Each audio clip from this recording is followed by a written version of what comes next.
ukituinua. Katika maisha yetu tumekuona ukitutenda mema Bwana. Siku ya leo Bwana, watu wako wamelisikia neno lako.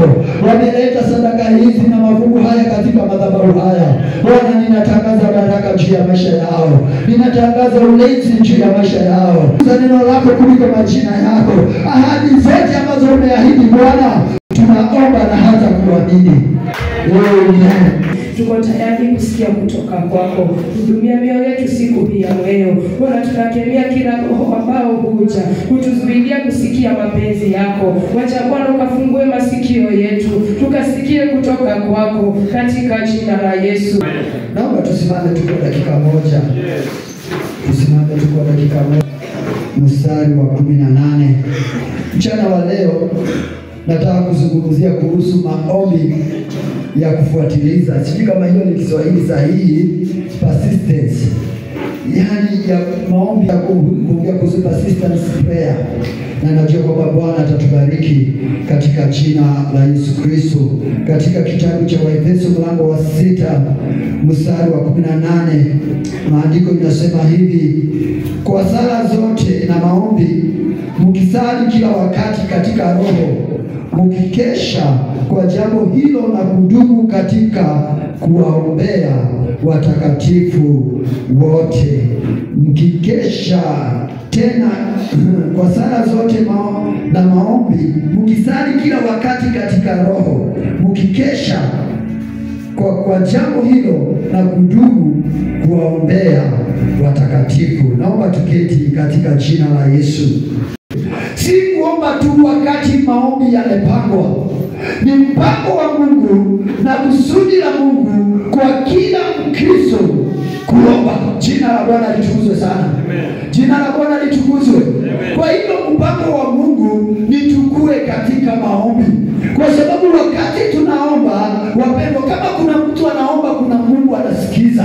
So wakati tunakuwa katika maombi, si kelele tunafanya, si muda tunapotesha, lakini kuna Mungu ambaye anasikia maombi yetu wapendwa. Na kusudi la Mungu ni tuombe kila wakati. Tuko katika ulimwengu ambao umejawa na mambo mengi. Tuko katika ulimwengu ambao umejawa na vikwazo vingi. Tuko katika ulimwengu ambao umejawa na mambo magumu mengi. Wapendwa, tutawezaje kushinda? Ni kama tutaomba. Jina la Bwana litukuzwe sana. Wakati mwingi tunaomba wakati tumejeruhiwa. Wakati mwingi tunaomba wakati tuko na shida. Wakati mwingi tunaomba wakati mambo hayaendi vizuri. Na wakati unaomba kama mambo hayaendi vizuri wapendwa, unafika mahali badala ya kuomba unaanza kumlalamikia Mungu kwa ajili ya yale mambo unapitia. Badala ya kuomba unaanza kumnungunikia Mungu kwa nini ameruhusu mambo kadhaa ya kupate. Ukiomba wakati kuna mambo yamekusukuma, mara nyingi hautaomba katika mapenzi ya Mungu, lakini utaomba kutokana na uchungu ambao unapitia. Jina la Bwana litukuzwe sana. Wakati mtu amejeruhiwa, wapendwa, hawezi akaomba. Wakati mtu amedhiliwa, wapendwa, hawawezi mtu akaomba.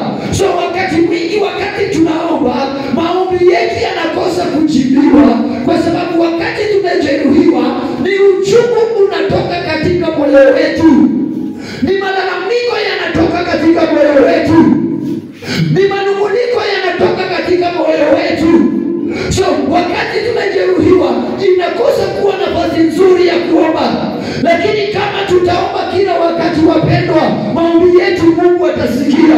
Kama tutaomba maombi ya kila wakati, tutaomba katika njia na mapenzi ya Mungu, kwa sababu si kuomba tunaomba wakati huo, lakini imekuwa lifestyle ya sisi kuomba kila wakati. Jina la Bwana litukuzwe sana. Amen. Ambia jirani yako kuomba ni kila wakati. Mwambie kuomba ni kila wakati. Wapendwa, adui wetu ambaye ni shetani hapumziki. Ako kazini kila siku. Ako kazini kila wakati. Maandiko inamuita kama simba ngurumaye, anazunguka akitafuta watu wa kuoneza. Anazunguka akitafuta mtu wa kumkosesha ili asiweze kuomba. Na wakati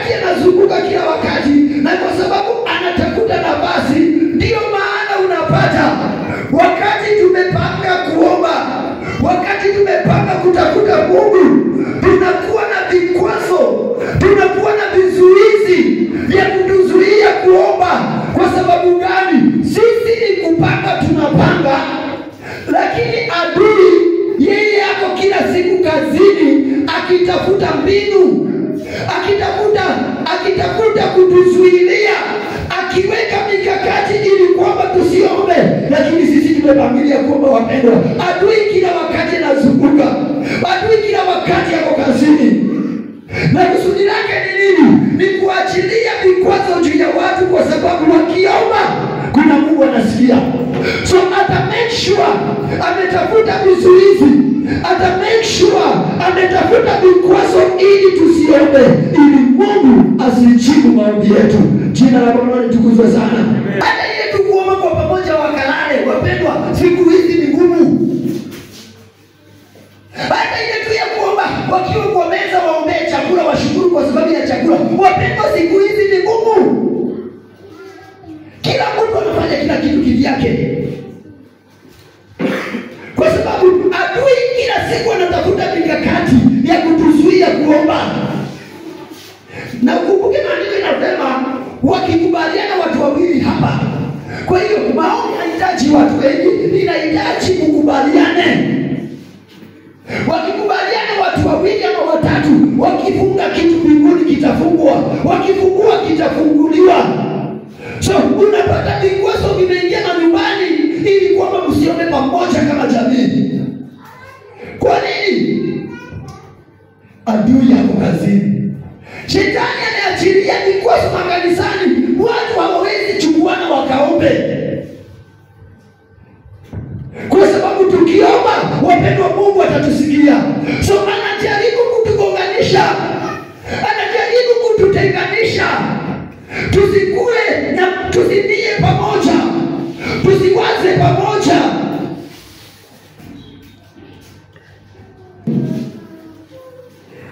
Vikwazo katika familia. Mulikuwa hata mkikutana family meeting, kabla ya kwanza mkutano mnaanza na maombi. Lakini siku hizi shetani kwa sababu ya kupewa nafasi, hakuna. Kila mtu anakuja kivyake, kila mtu anasema kivyake. Katika jamii hakuna mahali watu wanaomba pamoja. Hata katika kijiji kuna wakati watu walikuwa wanashikana kwa kijiji, haijalishi mtu wa kanisa gani, lakini wanachukuana wanaenda kutafuta Mungu kwa ajili ya yale mambo yanafanyika katika kijiji chao. Wapendwa, siku hizi hakuna. Siku hizi hakuna. Watu walikuwa wanashikana, wanasema kwa sababu ya roho ya ulevi ambayo imekithiri katika kijiji chetu, kama Wakristo tutaenda kutafuta Mungu. Wanaenda wanatafuta Mungu, wapendwa, na majibu yalipatikana. Lakini saa hii hakuna. Tuliacha kuomba, tulipia shetani nafasi. Akijua tumepangilia mwezi wa pili, wapendwa, mwezi wa pili unakuwa na mapigo, mwezi wa pili unakuwa na vikwazo, ili kijiji kisiombe, ili kanisa lisiombe. Na kama hatuombi, wapendwa, hatupati kile Mungu amekusudia. Watu wamekosa nafasi ya kuomba, kwa sababu wakati tunaomba kuna jambo linafanyika. Jina la Bwana litukuzwe sana. Usiongoje wakati wowote unasikia ni wakati wa kuomba, wapendwa, ni wakati wa kuomba. Omba maombi ya kufuatiliza, omba maombi ya kila wakati. Jipangie wakati wako wa kutafuta Mungu. Biblia inasema katika Matendo ya Mitume mlango wa kwanza, ukisoma kuanzia mstari wa kwanza, Matendo ya Mitume, tunapata watu wawili, Petro na Yohana. Hawa wa jamaa, Biblia inasema walikuwa kila wakati wakienda kuomba. Ilipokuwa ikifika saa 9, walikuwa wakipanda kwenda hekaluni kuomba. Haikujalisha ni ilikuwa ni saa 9 gani, lakini kwa kila saa 9 walikuwa wana mfululizo wa maombezi, walikuwa na mfululizo wa kumtafuta Mungu, walikuwa na mfululizo wa kwenda kusikia Mungu anasema nini katika maisha yao. Ilipokuwa ikifika saa 9, maandiko inasema kama walikuwa na shughuli wanaacha, wanapanda hekaluni kwenda kuomba. Hakuna kitu kikiwazuia kwenda kuomba. Na maandiko inasema walipokuwa wakienda kuomba kila siku saa 9, kwa sababu hiyo ndio masaa walikuwa wamekubaliana kutafuta Mungu. Kwa sababu ya maombi ya kufuatiliza, wapendwa, miujiza miujiza hatutaitafuta, miujiza itatutafuta. Jina la Bwana litukuzwe sana. Tunatafuta kufanya miujiza, lakini tukikuwa watu wa kuomba, wapendwa, miujiza yatakubalika kila wakati. Kwa Bible study tulisema si ukibeba ukifanya muujiza moja unabeba nanga kwenda naye kila siku kila mahali unaenda unaonesha watu ile muujiza moja. Wapendwa, Mungu anaweza kufanya miujiza mingine mingi kama tutajua kuomba. Nataka tuchukue picha hii ya Petro na Yohana walipokuwa wakienda kuomba, kwa sababu ni masaa ya kuomba. Mimi sijui hao wajamaa walifikiriaje, wakabeba kiwete wakamleta katika lango. Walipomleta katika lango, maandiko inasema wakati Petro na Yohana walipokuwa wakiingia, huyu kiwete akaangalia akitarajia kitu kutoka kwao, lakini yeye alikuwa na matarajio atapewa fedha, alikuwa na matarajio hao wazee wameng'ara hivi, hao wazee wako simati namna hii, hawataniacha bure, wataniachia kakitu. Sijui kama walikuwa kwa biashara alafu imekauka siku hiyo ujeuza,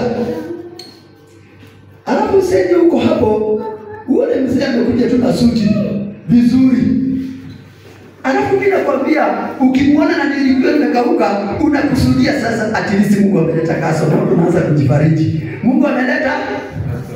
Alafu anakuja anafika penye huko anakwambia uko na uhuru baki ya tena.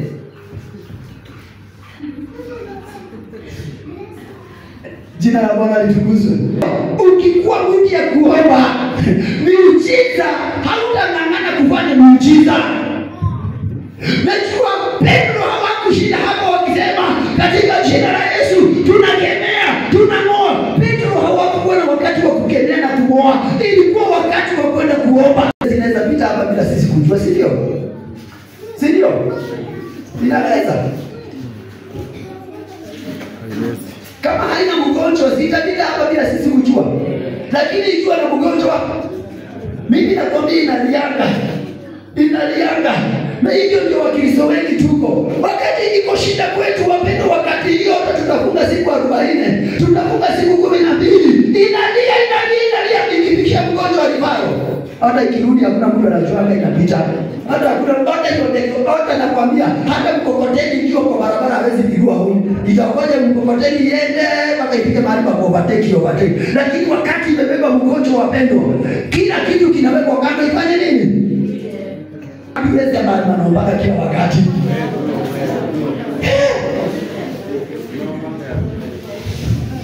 Kwa sababu Bwana Yesu asifiwe. Amekujibu.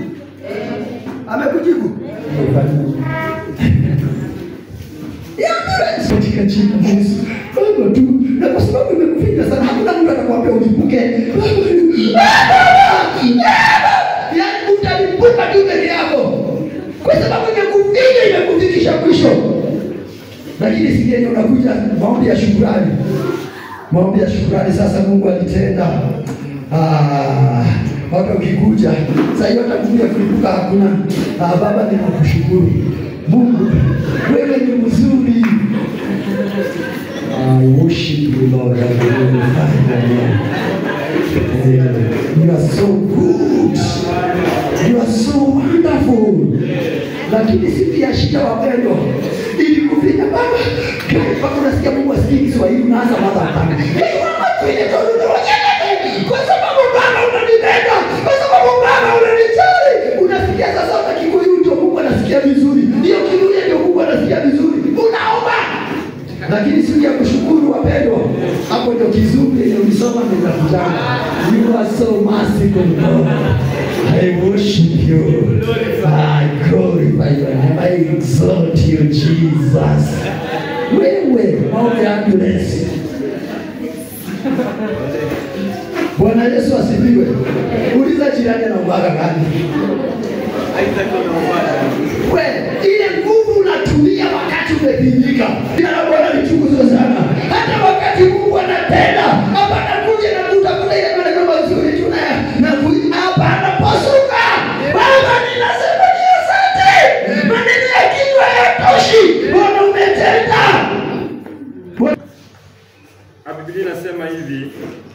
inasema kwamba akasema palikuwa na kadhi katika mji fulani hamchi Mungu wala hajali watu. 3. Na katika mji huo palikuwa na mwanamke mjane aliyekuwa akimwendea akisema, nipatie haki na adui wangu. 4. Naye kwa muda alikataa, halafu akasema moyoni mwake, ijapokuwa simchi Mungu wala sijali watu. 5. Lakini kwa kuwa mjane huyu ananiudhi, nitampatia haki yake, asije akanichosha kwa kunijia daima. Jina la Yesu litukuzwe. Endelea kumwendea Mungu. Yeye ni mtakatifu. Yeye ni wa haki. Atatufanyia kwa sababu ya upendo. Wakati tunakoma kuomba, mambo yanakoma kufanyika katika maisha yetu. Wakati tunakoma kuomba, miujiza inakoma katika maisha yetu. Wakati jamii inakoma kuomba, mambo yanakosa kufanyika kwa hiyo jamii. Niliwaambia kabla ya ulimwengu mambo kudhihirishwa kwa ulimwengu wa kimwili huwa inafanyika katika ulimwengu wa kiroho. Bila ulimwengu wa kiroho unafunguliwa kwa maombi. Na ndio maana inasema omba kila wakati. Huyu mama alijua siri. Akajua huyu jamaa hata kama hajali, huyu jamaa hata kama hamuogopi Mungu, lakini nikimwendea kila siku kuna siku atanipatia. Wapendwa, Mungu anaweza kutupatia kile ambacho tumekuwa tukiomba. Tukimwendea kila siku, Mungu anaweza kututimizia mahitaji ya mioyo yetu. Tukimwendea kila siku, yeye ni mwaminifu, atatutendea. Jina la Bwana litukuzwe sana. Ambie jirani mwendee kila wakati. Mwambie mwendee kila wakati. Kwa nini unachoka? Endeanga Mungu. Hata kama utasema Mungu, naomba anga tu pikipiki. Endanga kila siku ukisema pikipiki. Wewe usitaki kujua. Wewe sema kila siku pikipiki. Kama mtu muovu anaambiwa kitu moja mara nyingi mpaka anachoka, na Mungu aliye mzuri si atatutendea kwa upendo. Bwana Yesu asifiwe. Naona tunataka tuone jamaa mwingine tena hapa. Huyu mama alienda mpaka akatimiziwa. Kuna jamaa mwingine anapatikana katika Luka mlango wa 11 mstari wa 5. Luka 11 mstari wa 5. Biblia inasema ya kwamba akamwambia, ni nani kwenu aliye na rafiki akamwendea usiku wa manane na kumwambia, rafiki yangu nikopeshe mikate 3. 6. Soma mpaka 10. Kwa sababu rafiki yangu amefika kwangu, atoka safarini, nami sina kitu cha kuweka mbele yake. 7. Na yule wa ndani amjibu akisema, usimtaabishe, mlango umekwisha fungwa, nasi tumelala kitandani mimi na watoto wangu, siwezi kuondoka nikupe. 8.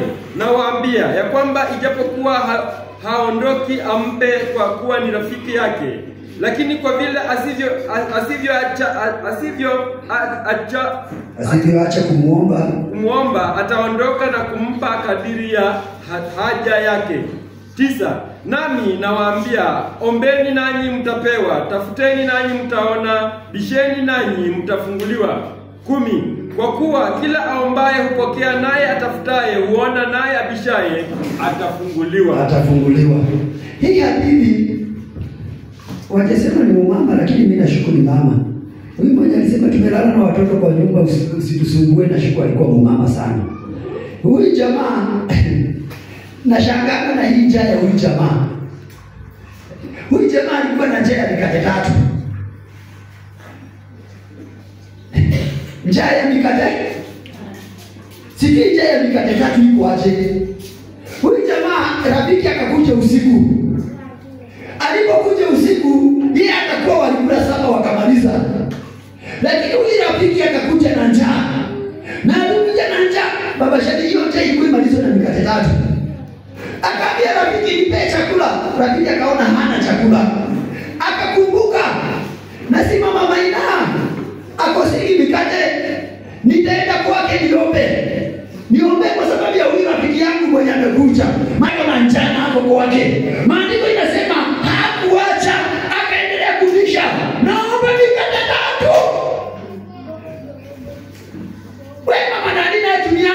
nini? Siwende. Yaani wani tumelala. Naomba mikate 3. Nafikiria kaona wote majirani watajua kuna mtu anaomba mikate 3. Na siongea pole pole. Yaani mpaka uambie kila mtu naomba kwangu. Hapana, rafiki yangu amekuja na sina chakula, naomba mikate 3. Huyu mama nafikiri kama ni mama, akaona hivi watoto wataamuka. Na wapendwa, watoto wakiamka wasikini mkate inaombwa kwao. Unafikiri wataruhusu vijana nao wataanza kuitisha mkate. Wake wakiitisha utapea nani? Lakini si kuomba ile anahisi. Anasema nami nawaambieni, akilifaa kwa ile story ya jamaa mwenye alisisitiza mpaka akapewa. So anasema ombeni nani mtapewa. Lakini sisi hatuombi, tunaomba safari moja tunaenda, tunaomba safari moja tunachoka. Wapendwa, tujifunze na huyu jamaa alisisitiza mpaka akapewa mikate 3. Tuombe asubuhi, tuombe saa 7, tuombe jioni, tuombe usiku. Wapendwa, kuna Mungu ambaye atatupea kile tunaomba. Na akarudi akasema, tafuteni nanyi mtapata, bisheni nanyi mtafunguliwa. Wakati tunakosa kukoma katika maombi, tunakuwa na nguvu za kukomand kile ambacho tunataka na kupokea kile ambacho tunahitaji katika jina la Yesu. Jina la Bwana litukuzwe sana. Na ndio unaona mara kwa mara Yesu alikuwa akienda mlimani kuomba wakati wanafunzi wanapumzika. Wakati wamemaliza kuhubiri, wanafunzi wanasema sasa tupumzike. Yesu anapanda mlimani kuomba. Unapata katika kitabu cha Luka mlango wa 6, alipokuwa akienda mlimani kuomba, anaomba mlango wa 6 mstari wa 12 inasema, alipanda mlimani kuomba usiku kucha. Kisha akakuwa na nguvu za kuchagua wanafunzi ambao walimsaidia katika huduma. Kabla ya kufanya maamuzi ya kutafuta wanafunzi, Yesu alipanda mlimani kuomba. Katika Luka 6 mstari wa 16, Biblia inasema akaenda mlimani kuomba. Alipokuja akapata wanafunzi wanataabika kwa bahari, akapata mawimbi yanapiga merikebu, akapata wanafunzi wote wanahangaika. Yesu anasimama anaambia bahari, simama. Wanaanza kuulizana, huyu ni nani hata bahari na mkiu? Ni mtu ambaye alikuwa mlimani kuomba. Wakati tunaomba tukishuka kutoka kwa mlima wa upendo, tunapata the commanding power wa kuamrisha mambo yanafanyika katika maisha yetu. Wakati tunashuka kutoka kwa mlima, wakati tumetoka kuongea na baba yetu, wakati tumetoka kuongea na Mungu wetu wapendwa, hakuna kitu kinasimama. Yesu alipokuwa akishuka akikutana na mapepo, hawakuwa wanapigana wrestling. Alikuwa anasema kwa ondoka na uende, mapepo yanatoka. Akikuta mahali hakuna chakula cha kutosha kwa sababu ametoka mlimani kuomba, wapendwa, anachukua samaki, anachukua mikate 5, anasema Baba ninakushukuru, inaongezeka, inatosha watu. Mtu ambaye anaomba, miujiza kwake si miujiza, inafanyika kila wakati. Na kwa sababu wanafunzi hawakuzoea kuomba, walikuwa wanazoea kufuatana Yesu kuona. Siku moja wakaletewa mtoto waombee. Wapendwa, maandiko inasema waliomba, wakaomba na kitu kilifanyika. Baada ya mtoto alipoona hivyo, akachukua mtoto akapeleka kwa Yesu. Akamwambia Yesu, ni wanafunzi niliwaletea waombe na hakuna kitu kilifanyika. Yesu kwa sababu anazoea kuomba, aliposhika akamwambia yule mtoto akapona. Wanafunzi wakaenda nyuma ya hema wakamuuliza Yesu, kwa nini sisi tuliomba na hakuna kitu kilifanyika? Kwa sababu mnaomba maombi ya ambulance. Mlikuwa mnaomba kwa sababu kuna mgonjwa. Ombeni hata wakati kuna mgonjwa. Ombeni hata kama hakuna kitu na kusukuma. Wapendwa, omba. Jina la Bwana litukuzwe. Na hata jibu kiweza kuomba siku zote 3, wapendwa, omba. Takuta tu muda wa kukuja kuomba, wapendwa. Kwa sababu tukiomba mambo yanafanyika.